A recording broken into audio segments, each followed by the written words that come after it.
போற்றி. ஓம் சிவோத்மரே போற்றி. ஓம் யாகநாத்ரே போற்றி. ஓம் யாக உருத்ரே போற்றி. ஓம் திருமூர்த்தியே போற்றி. ஓம் ஸ்ரீகண்டரே போற்றி. ஓம் ஸ்ரீகண்டியே போற்றி. ஓம் வாமையே போற்றி. ஓம் ஜெயசையே போற்றி. ஓம் ஆதித்யாய சோமாய மங்களாய புதாய குரு சுக்ர சனிசுராய ராகுகேதுவே நமக.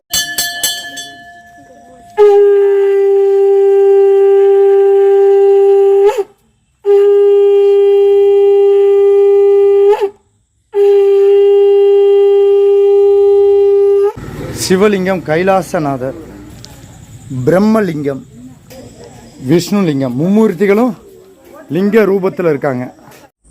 லிங்கம் எவ்வளோ அழகாக பளபளப்பாக இருக்குது பாருங்கள். இதுக்கு பின்னாடி தான் பார்த்தீங்கன்னா புதைந்து இருந்திருக்கு. பார்த்தீங்கன்னா 3000 வருடம் பழமையான லிங்கங்கள் இந்த 3 லிங்கமும்.